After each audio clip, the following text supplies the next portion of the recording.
Demon Slayer is one of the best shonen anime to hit the screens recently. After all, it was voted the #1 anime in Crunchyroll's awards in 2019. Need more convincing? Hey guys, what's up? This is Kyle from Vari Studios TV, and today we will be looking at 10 reasons why you should watch Demon Slayer Kimetsu no Yaiba. Its first season has concluded for a little while now, and it has given audiences time for the dust to settle. In a sense, it's fair to say that since its anime debut in spring 2019, it has proven to be a breakout hit in the anime industry. The manga in Japan has always sold well, but with the incredibly successful run of the anime, this has led to the manga's sales skyrocketing. And that isn't even including the Blu-ray edition sales, which will surely sell well. In fact, Studio Ufotable has even made a movie adaptation, Infinity Train Arc. This gives straggling anime fans all the more reason to join the hype. I really hope that you guys enjoy this video, so without further ado, let's begin. Here Kyle goes again, talking about art style. Speaking of art style, here's a quick commercial for you. I also did 10 reasons why The Promised Neverland is a must-watch anime series. I talk about the art and the plot. So if you haven't watched it as yet, click the call out link at the top right of the screen. Now, back to Demon Slayer Kimetsu no Yaiba for our number 10 spot, infecting it on the charts like Muzan's blood. The art, animation, and style. This fact is one that could double up for both the anime and manga as well. While the manga is beautifully illustrated, there's no doubt about that. The art and animation quality of Demon Slayer Kimetsu no Yaiba's anime is truly something to behold. Studio Ufotable went to town on the visuals. The way everything is drawn and animated in the series is extremely eye-catching and flows incredibly well. Even the fight scenes. Maybe that's another video. But could we really continue without mentioning Tanjiro vs Rui? No, that's definitely another video. I'll probably cover it soon. While Demon Slayer in both manga and anime overall have a variety of strengths going for each, the debate of illustration versus animation knows no end. We do know that the strongest aspect of the anime is definitely the animation.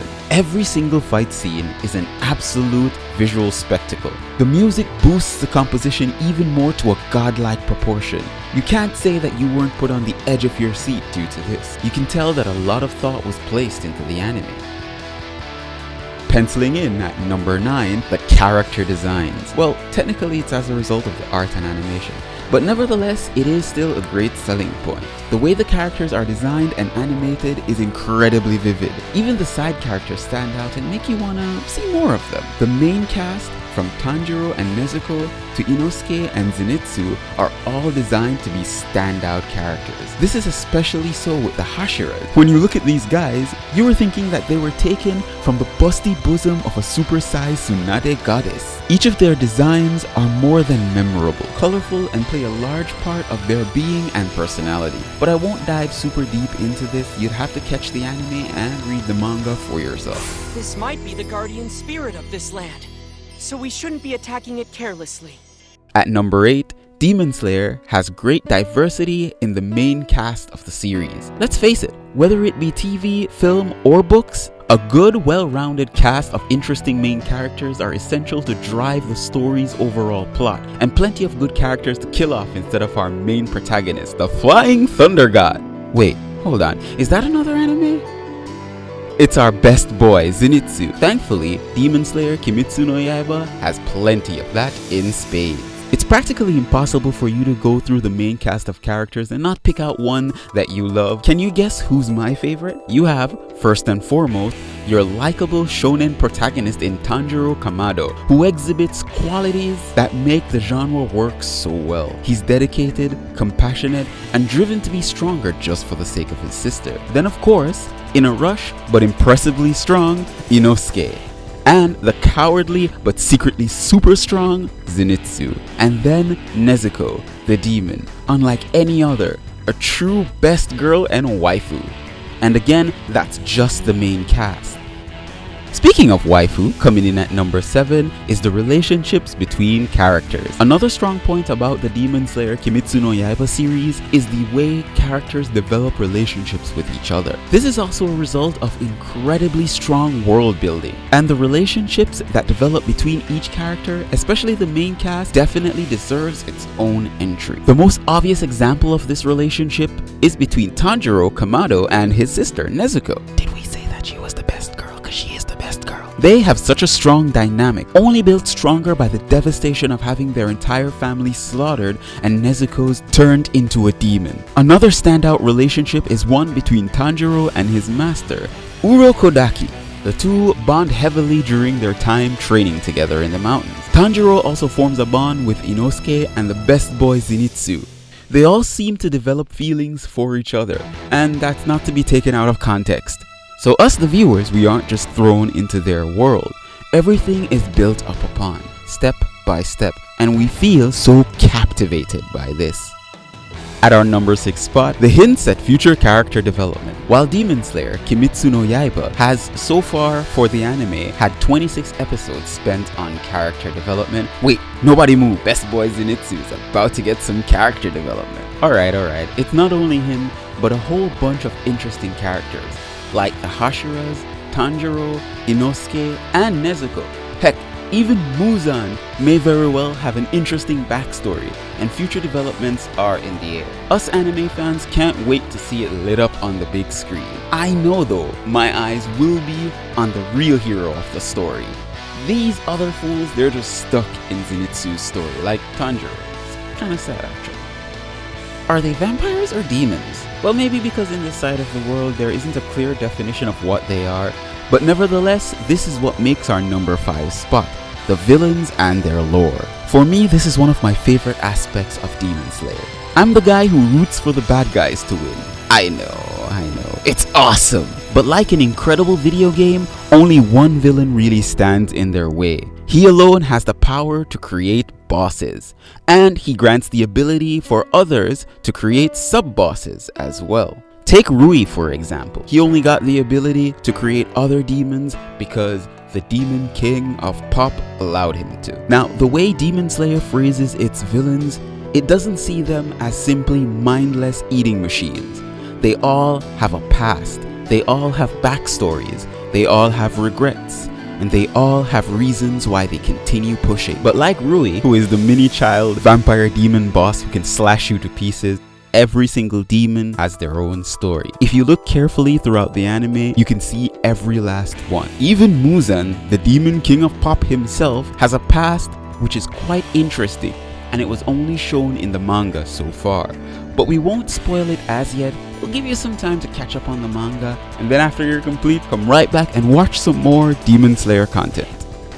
At number 4, slashing its way in, is the fight scenes and the choreography. If you want over-the-top visual spectacles, Demon Slayer Kimetsu no Yaiba has those in waves. The foundation for why a fight scene is good and what makes a fight scene an awesome fight scene is definitely formulated within Demon Slayer. At its peak comes Tanjiro vs Rui. This fight scene is rated as one of the greatest fight scenes of all time, and that is something spectacular for a new Shonen Jump anime to actually come along and do. Everything and everyone is involved in each other in every one of these fights when it comes on to this particular anime. It's well animated and beautifully drawn to perfection. Everything flows like a dance. The music. The animators simply went out of town on this one and spared no expense to make sure we enjoyed every last bit. This must have taken hours. Just imagine animating all of those sword movements the way they are dramatic, whether it be in fire, electricity, or even water. Everything flows so beautifully. If you want a slow burning anime, then you've come to the wrong place. Demon Slayer Kimetsu no Yaiba is no slow burn, and that's what comes in at number 3. Now, don't get me wrong, slow burn anime can be done well. Anime and manga like Vinland Saga further prove that a slower pace at the beginning is just as good without taking the story all the way. Demon Slayer Kimetsu no Yaiba goes the other way and kicks things off into a sprint from the very first episode, you're thrown right into the phrase and starts out with no apology. This works well to the anime's benefit. You spend a perfect amount of time between the key events throughout the series. We got a good example of this. It was well paced in the training arc. You don't feel like it's being dragged on and on. It's perfect. If you blink, you may even miss it. We felt like we were right there with him, going through his adventure and growing. Now this list wouldn't be complete without having some awesome world building and mechanics for our number 2 slot. And again, this applies to Demon Slayer Kimetsu no Yaiba as a whole, for both the anime and the manga. This story is perfectly set for its characters, mainly Inosuke, to interact with the world around them. No Inosuke, that's not a monster, it's a train. It also does well to establish the rules of the world the characters occupy and how said characters interact with each other. Demon Slayer builds the world by initially setting it in an early 20th century Japan, but throws a wrench into the plans of the characters and how they would normally develop by adding demons as a threat. This, in turn, further builds the world by establishing to the audience the existence of the demon-slaying corpse and their own rules, not to mention the rules of how the demons must be killed, further adding to how the characters and the world around them have to work. Hey guys, September is Anipalooza month, and thank you so much for getting this far in the video. We here at Varus Studios will be focusing on 2 anime this month, Demon Slayer and Attack on Titan. Within these videos, there may be one code. It'll give you $100 on Amazon. It can be within the video, the description, or we may decide to post it in the comment. So eagle-eyed viewers, make sure you stay tuned. And don't forget to subscribe and hit that notification bell so you never miss a beat. Now let's continue the video. For our number 1 spot, we'll be looking at the historical Japanese settings with a little twist. It takes place in a historical time period in the country of Japan in the early 1900s. However, while Vinland Saga's settings, story, and overall premise prides itself on the grounded realism, which does a good degree on its own, Demon Slayer takes its historical settings and gives it a hard supernatural twist which makes things, to say the least, more than interesting. Tanjiro and the rest of the gang are living in Japan, which demons lurk and eat humans, and even has a little bit of twist when you're looking into the story of the main villain who actually blends with human society. This looming threat is at the core of the world's settings. And all around place, there are historical aspects that do stand out to us. I will be doing a top 10 list of historical aspects of Demon Slayer that you should check out, and I'll link it in the description and also the call out card once the video is done and complete, so tell me what you think of that. Congratulations! You are amazing for watching the video to the end. I really bet you enjoyed this. If you did, and you agree with this list, or maybe not, maybe I missed some of your favorites, go ahead and leave a comment. Have any other video ideas? No problem. Hit us up on Instagram or Twitter for more. And join us again next week where we give you incredible information and great lists. Peace out.